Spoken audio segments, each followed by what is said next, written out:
Welcome to Catch Her Spark with Jen Maldonado. These are conversations with women who are building meaningful careers, stepping into leadership, and designing life on their own. Oh my goodness. Today I am very happy because I have a very special guest, another Jen. She grew up in New Jersey, and guess what? She moved to Texas in 2019, knowing exactly one or two people, pretty much. No network, no connections. I will say just the ambition and a willingness to show up. And today she showed up today. She's an audit partner at one of the top accounting firms in the country. And something that I love about this is she's sitting in the rooms where $1 billion funds get examined, where private equity deals live or die, and where venture capital decisions get validated. So, but here's what most people don't know about Jen. She didn't get there because of who she knew, right? She got there because she kept showing up to rooms where she had nothing to offer except her time and her grind. And she turned that into a network that made her one of the Dallas most recognized leaders under 40. So she's a woman behind the numbers that built Texas. Let's say it that way. So welcome, Jennifer. How are you? I'm doing great. I'm really excited to be here. And that was a very kind introduction, Jen. I appreciate it. Yes, I mean, I was like, I geek out a little bit of you. Sometimes I've become a groupie of women that have shown such a powerful growth and overcome challenges and breakthrough barriers. And here you are, and you dedicate your time to share with us. So, well, the feeling is mutual, Jen. oh, thank you. Thank you. So let's start first, like a really quick overview of what you do, and let's talk about who is Jennifer. Sure, happy to. So the first thing you should know about me is that I'm Paul's wife and Melody's mom. So Melody is my 4-year-old. She runs my life. She is my North Star in everything that I do. And that's really the reason for everything we talk about today. That's the reason all of it matters. I live, just like you said, I live in Dallas, Texas, and moved here from New Jersey in 2019 for my job. And so from a professional standpoint, I'm in my 16th year with EisnerAmper, one of the largest advisory firms in the country. So we have offices across the US and globally, and something like 475 partners, all of which I'm going to see this weekend in Orlando at our partner retreat. So I'm really excited about that. Within EisnerAmper, just because, large advisory firms have a lot of different things that they do, I'm an audit partner in our financial services practice, like you described, working on audits of private equity and venture capital funds, primarily some fund of funds, some hedge funds here and there. And I have a whole group of people that do things like real estate funds and private credit. Anyone that knows me well knows I don't shy away from a good dad joke, and like to say that I put the fun in the fund. So, take that for what you will. In addition to my long tenure at Eisner, I'm also a very proud board member of the Association for Corporate Growth. So just a little bit about what we affectionately call ACG. So ACG has over 14,000 members worldwide, 700 in the DFW area. And the goal really there is to empower middle market professionals with connections, insights, and resources. And we really want to help be the driver of business growth in our communities, like private equity, venture capital, the companies themselves, and everything that makes them move and shake and the transactions happen. And I'm also on the advisory board of PECFOA, which is the Private Equity CFO Association. So another networking and thought leadership organization, helping our CFO, COO, and friends in that space in private equity. And just to kind of end it, I think in terms of where I am, who I am now, is I feel very fortunate to be surrounded by a lot of love and friendship in both business and in life. Wow. I mean, a whole life, let's call it that way, right? Yes. Yes. That's very powerful, especially for women. I mean, and working in, let's call it still their male-dominated environment. Mm-hmm. And I want people to get to know more about this. I mean, you work with private equity, venture capital, hedge funds, industry that's still predominantly man. What do you see women doing differently with money and investing when they finally get a seat in the table? Heavy question right away. Sure. No, that's a heavy-handed question. I like it. We'll go with it. So I'm going to use a little bit of my own experience to kind of talk through that. Yeah. So I grew up in a household where we were fortunate, very fortunate. But money was kind of treated with a lot of conservatism and privacy. And I feel like that's part of the generation. I think even more so, like I was the firstborn, but I also think it's a very, to your point, male dominated thing to carry the responsibility of finances for the household. I think in terms of women, right? So if you're a woman and maybe you're the firstborn, maybe you have an advantage like me of being taught a little bit more about money growing up. But if not, there was again that generational privacy of even within the family of talking about money. So that's kind of the foundation of a lot of women in my generation. Then take a finance industry that, private equity and all of finance and everything that it encompasses. It's been male dominated for a very long time. And that is shifting, but it's shifting slowly. But it's really something that everybody has to pay attention to, because there are a ton of stats out there. You can find them everywhere, that a significant amount of wealth is going to be transferred to women over the course of the next generation. But only 20% or less of senior decision-making roles across venture capital and private equity space are actually held by women. I think in terms of what I'm encouraged that I'm seeing more women in the pipeline for, some of these junior associate positions and kind of pipeline to lead into leadership. But I think the transition to leadership is slow, right? It's slow, and it's something we have to pay attention to. And I also think one of the reasons for that, and there shouldn't be a reason, and it's something I have to work on as a woman, I know you have to work on as a woman, but it's this confidence gap, this massive confidence gap that exists between men and women, I think. I love to use the old adage that if a man is applying for a job and he meets 5 out of the 10 criteria, he's like, I am the ideal candidate. If a woman meets 9 out of 10 of those, she doesn't think that she's qualified. And I think that is a real theme that exists in our business communities. And it's something I think, I hope to think that I'm helping to combat, and that I hope to think that the Dallas community is taking a forefront in combating. But it does very much exist. Yes, it does. It does. And I'm so glad that you're bringing that up. I mean, I just recently put a book together, and we're about to launch it. It's She Who Moves Capital. And it talks exactly about that, the history, the stories that we inherit from our family members. And we don't know where they're coming from, but it's limiting us for the great opportunities we have in the areas of venture capital, hedge funds, and private equity, to your point. And with more women coming to the table with money, there's going to be a lot of changes. From your perspective, I mean, yes, you spend most of your time probably auditing funds. You understand how well actually built behind the scenes. So for the women listening to these, some of them are successful. Some of them are making great money, or they're about to receive money, but they still trading every hour for every dollar. And Right. with these wealth transfer, what are some of the things that women are not seeing, Jen, that you see every single day in your work? Sure. So I think there's just an incredible amount of opportunity out there. And I think there are areas of education, but the areas of education vary, right? So there's formal education that you can get in terms of how to invest in the opportunities that you have to invest, and the support system that you have to invest. There's informal. There's a lot of networking groups, small and large, throughout multiple different communities that see this as a challenge and a problem and are trying to solve for it. So, there's a group that I work very closely with in Dallas. It's just an informal women in private funds group. And we just we knowledge share, we talk about the confidence gap, we talk about the shift to women, and we really just try to educate each other, because even though I think that we're all very in tune with it, I learn something new from them every day.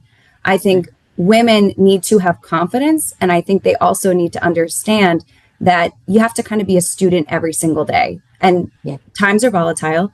things change quite a bit. And that makes the unknown even scarier. But that's why I like to think about surrounding yourself with a bunch of people that are smarter than you. I always say I'm only as good as the people that I surround myself with that are much smarter than me. And that they trust, which are two very important elements. So the knowledge and the trust factor that can help you educate yourself and make these decisions. Yes, I love that. I love that. Find your tribe, create your tribe if you don't Yes. have it, Yes. right? Yeah. And I mean, you have built your entire network by just showing up before you have anything significant to offer, right? As you describe it. And I think to your point, a lot of women lack that confidence.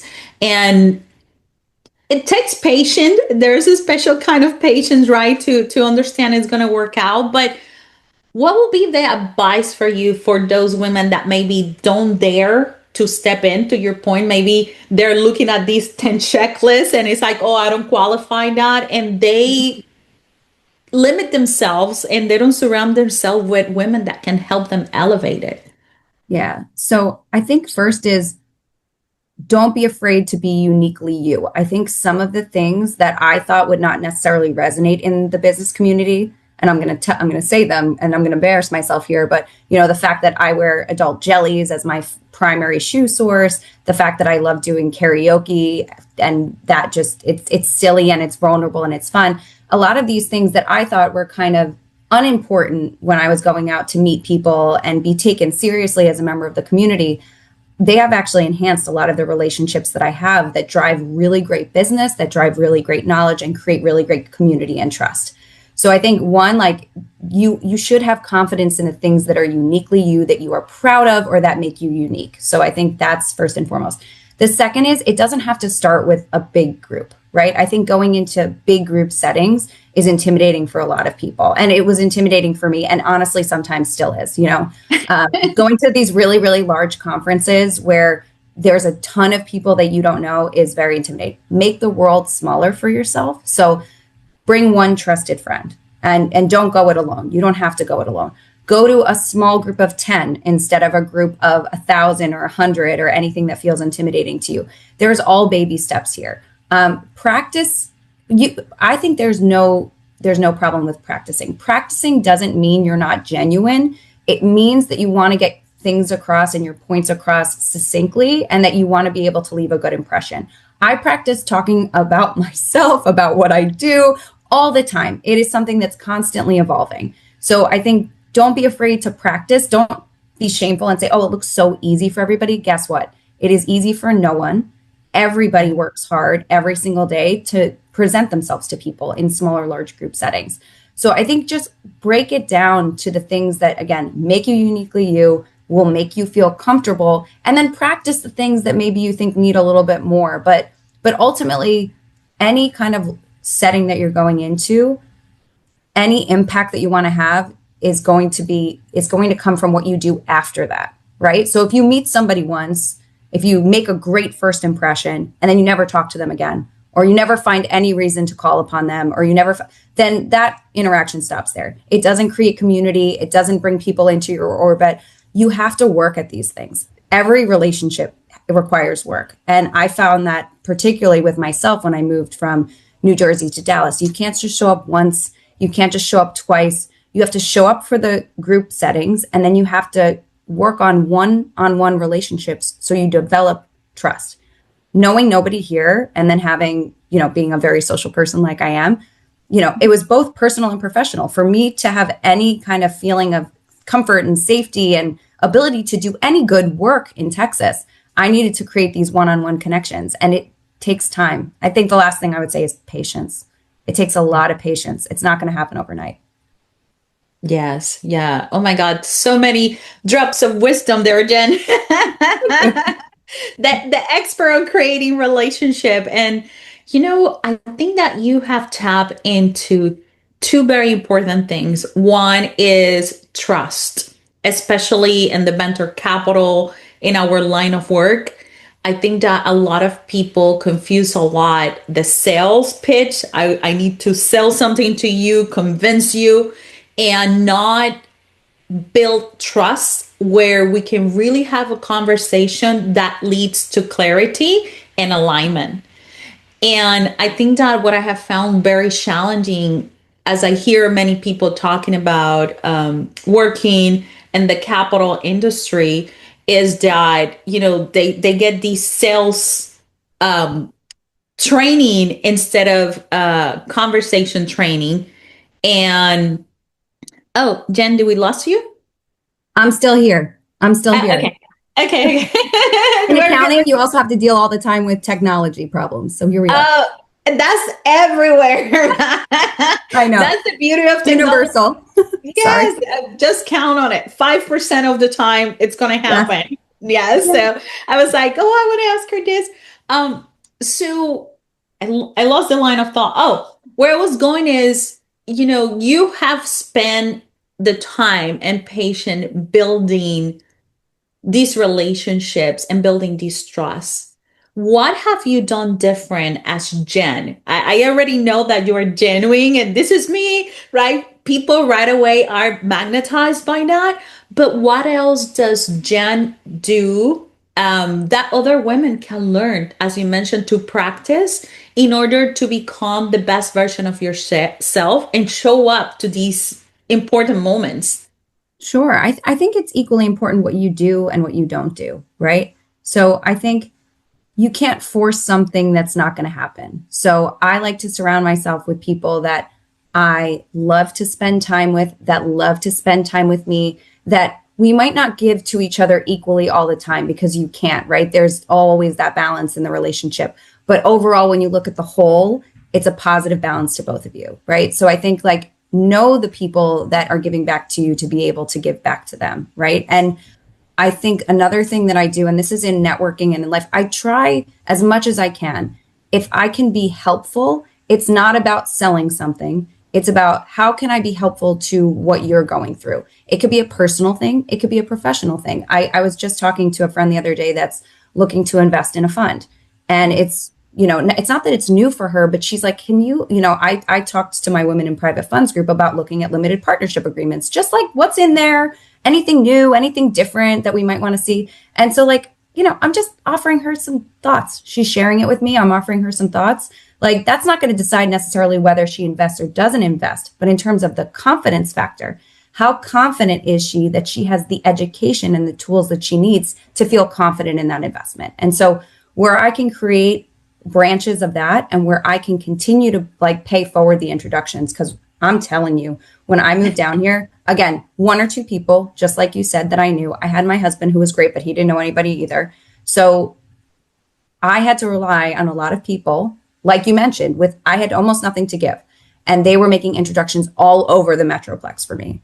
And I am now trying to just pay that forward. So I expect nothing in return. Truly, you have to really believe in that montage of not expecting anything in return. Doing it because you appreciate someone, you respect them, you see them, and then giving them something, your time, your expertise, your knowledge. And then again, what you don't do, you don't force anything that doesn't need to be forced. And you also don't push the business element of everything. And you alluded to that earlier, right? As an audit partner, by the way, nobody wants to switch audit firms. It is the biggest pain. It's awful. And I wouldn't recommend that anybody, no matter how much I want to work with them, switch to me just because of me, right? Or just because there has to be a reason. And if there's not a reason, then you shouldn't switch, because that's something you have to explain to your limited partners and your stakeholders, and it's a new thing to learn. You never want to do that. However, what I like to do is I just like to be the first call, right? Hopefully I've been helpful before. Hopefully I've answered a question for them before. We walk in the same circles. We enjoy spending time together. And then I'm that first call. So I think there's a couple ways that you break it down, but first and foremost, spend time and effort and give to the people that you don't expect to receive anything from, but reciprocate to the amazing thing that is your life, right? Somebody can contribute to me personally all day, never anything business-wise. That's perfect for me. And if I can help them business-wise, great, and hopefully I'm creating that for them. So I think those are some things that I would kind of pinpoint.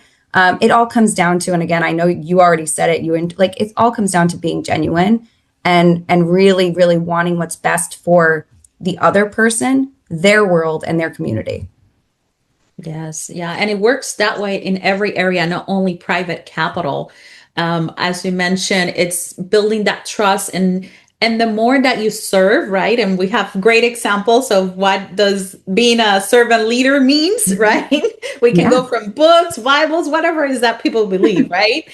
But to your point, it's so refreshing when someone comes to you and it's like, oh no, I'm not looking for anything. Tell me about you. And you make them feel seen. It's like, right. oh my God, this person want to know more about me. Great. And then that gesture of doing something for that person for no reason, nothing expected, just because you are there present, willing to gift, right? Because you have been gifted the time to be with this group, right?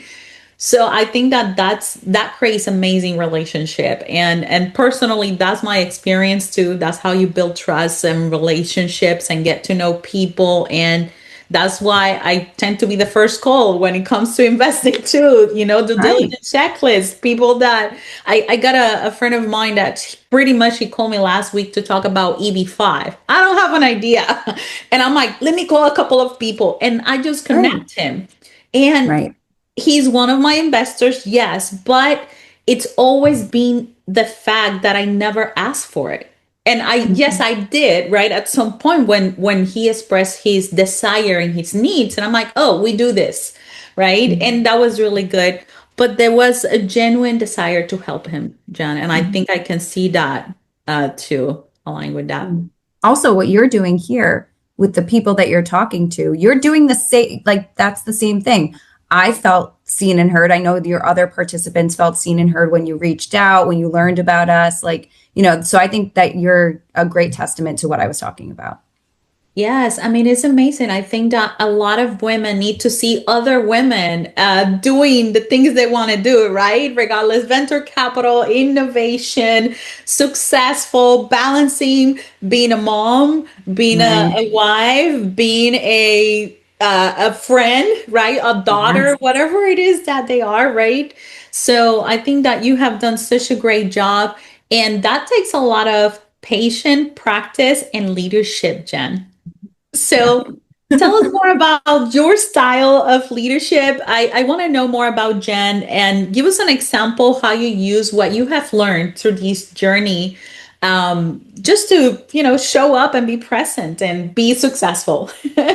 Sure, sure. So, not to belabor the point about education, but I think the best leaders in life are lifelong students. So you know what you don't know. You surround yourself with people that enrich the knowledge, fill the gaps, and I think that that's what a true leader does. A true leader understands what they don't know and uses the people around them, but they also lift people up. Right? It's about pulling people with you. You can't go alone. You didn't get any leader never got into a leadership position on their own. They had people pulling them up. I believe that you have forces under you and over you, pulling you up, but also pushing you up. I'm fortunate that I have a lot of really great people at EisnerAmper that are at the senior manager level, the manager level, that inspire me every single day. And that can't be underemphasized, right? So looking at them and making sure that while you move up, you're creating a path for them that's hopefully easier than the one that you went through yourself. Even if it was easy, make it easier for the next generation to see themselves in leadership. Try to inspire by example. So making sure that you understand that you're always on and that they're always going to look to you for how you react to, particularly in accounting, stressful Yeah. situations, to times of pressure. And also, I think a leader has to also not, they have to be ready to say, maybe not, I'm sorry, but acknowledge where they fell short. And that's always been very, very important to me. The other thing that I would say regarding leadership is, it's not about, we all like accolades. Everybody likes to be told that they've done a great job and that they've moved up. And personally for me, when I made partner, it was such an amazing thing. But you have to keep centered that it's not about the accolades. It's not about your name in a box. It's how you are able to influence others to be better and meet and exceed their own objectives. That would be the testament to a successful leader. And I think that's also how organizations in general are successful. They need, we look down to our like entry level staff and their experience. And that is a testament to how we run our business, just as much as how our partner experience is. So those are a couple things that I think are pretty important on that end. And then again, you can't be a leader if you don't know how to cultivate relationships. You don't know how to be vulnerable, and you don't know how to really have that kind of team spirit and team focus. Because nobody does anything individually. Like again, except if you're in track and field, which I did track and field and soccer in college, and even track and field, having people supporting you on the sidelines while you're doing something, having people, bring you pasta at like 3 a.m. before a very early morning race so you can carb up. Like you can still look at that. That looks like a very individual sport. It's all about the people that you surround yourselves with.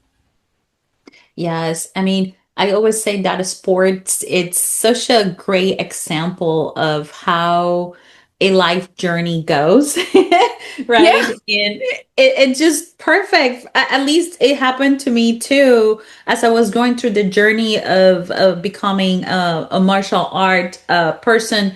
One, the confidence was built. Second, there was focus, but there was always someone willing to give their senses, give their advice, right? And I always tell people like, hey, yeah, you should be very careful who you take advice, but also make sure you're listening, because inside of that comment, you will find gold if you're willing to take the wisdom behind it.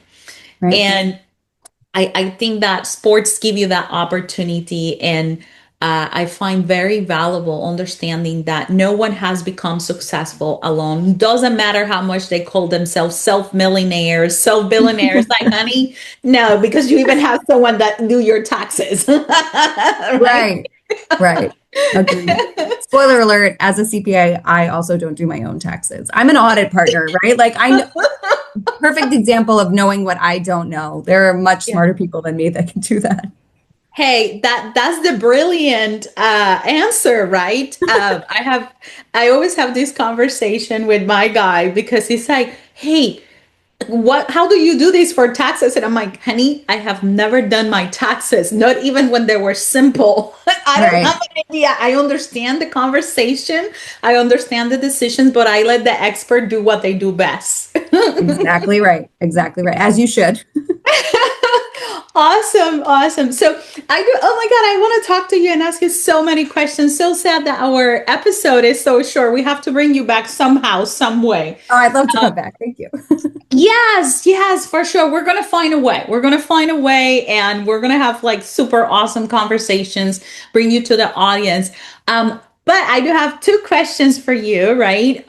So Jen, you audit funds, and you know that there's going to be these wealth transition. You see exactly how wealth gets built at the highest level. Let's call it that way, every single day.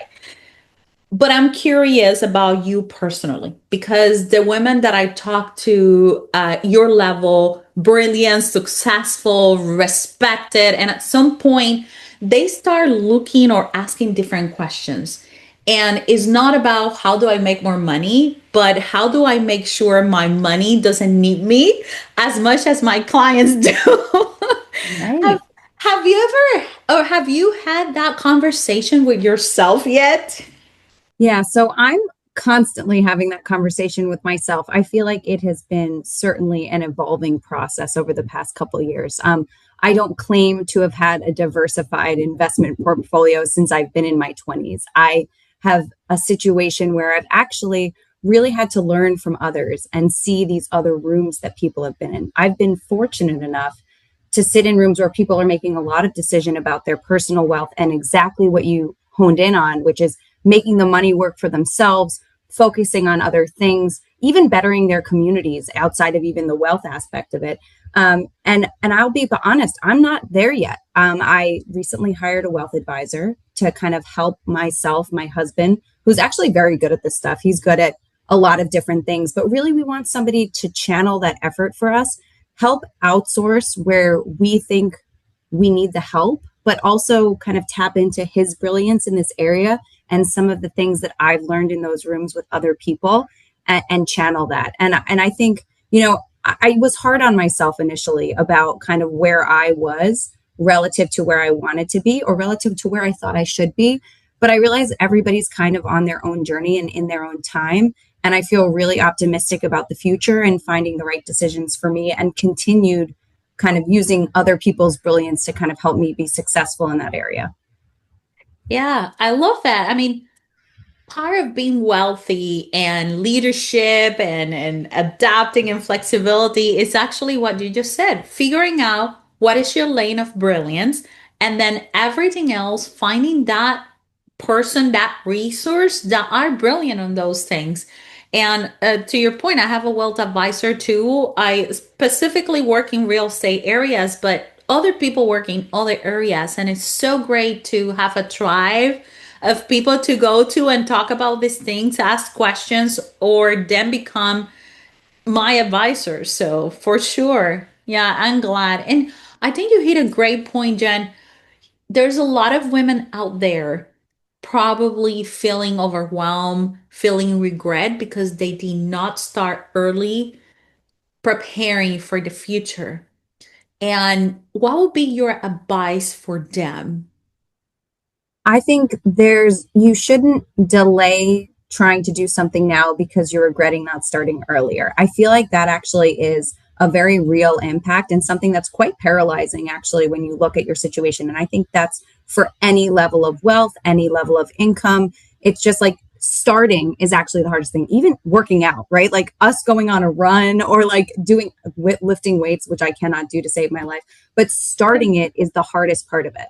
And so I would just encourage whatever small steps you're going to take in that direction, whether it be having a conversation with your family about it to hold you accountable to those next steps. That is still a step. That is still something that's putting you in the right direction, putting you on the path that you need to be at. And then also check in with yourself. If that's all you do, if that conversation it's a good step, but it's all you do for a year, and your objectives are greater than that, then hold yourself more accountable and make achievable goals for yourself on that timeline to growth and understanding and what you're doing. And again, I can't emphasize it enough, and I think I've said it probably incessantly here, but educate yourself. And that doesn't mean doing that all on your own and figuring that resource out all on your own. That's where the power of community, network, family, and friends come in to kind of help you and support you. Yeah, I love that. It's taking those small steps that allow you to get clarity and what should be like the next step and the next one, right? It give you that path. And Mhm. I heard a mentor that told me that most people fail. Like if you think about the book that has been the most read in the world, The Wizard of Oz, and Mhm. he was sharing that most people don't fail to have the vision, the goals. What they fail is to have the yellow path that lead them to where they want to go. But the reality is Dorothy started into this research. She brings some friends. She start asking questions. She start figuring out who do I need to talk to in order to move closer to that path and find what is going to be my path. So I love that. Take small steps. They don't have to be giant steps, right? You pulled Yeah. my heartstrings there. I'm a big Wizard of Oz fan, and actually, I just took my daughter to see her first Broadway play this past weekend, and we went to see Oh. Wicked because why not, Uh-huh. right? Yes, I love it. I fall in love actually when I watched Wicked, and I watched the famous one, but then I went to a high school play, and that's when I really fall in love. Yes, It was like they were able to feel it, to see it, to really act what they were dealing with on that moment. I was like, I don't know. The other ones were professional and it was very well done, but just seeing it from a high school students and such a great job, it tells you. it's really incredible. And don't get me started on the arts because then we'll talk about that for 3 hours and you'll never get me off. But um, honestly, it is something to behold. Somebody that is growing up, learning their craft, learning how to express themselves. And to your point, I think That's what's amazing about theater. And I'll go watch any play. I've seen cousins, I've seen friends, kids, just because I really think it's so critical and so important. But anyway, sorry, not to get us off track, but this is so you said Wizard of Oz, and that was going to get me. So follow the yellow brick road. It's the pad. I bet that a lot of people will remember that story. Follow the yellow pad from Dorothy. Take the first Right. step. Talk to people. So Right. that's the road for wealth and financial freedom, or whatever is the vision that they That's are, exactly right. preparing for themselves. So, Jen, we're getting to the end of the program. I'm like, no, I don't want to let you go. I want to ask you so many hundred questions, but for sure, we're going to have an opportunity to put something together. So we will let the audience know as soon as that's ready to invite them to to know more about you and your experiences. But in the meantime, if people want to get hold of you, what is the best way to connect with you? Sure. So my email address is on the EisnerAmper website. So super easy. And once you know me, you get the cell phone number. And it's very, if you have a need, if you have a question, if you just want to talk to somebody, I'm always good for it. Anybody in my life knows it.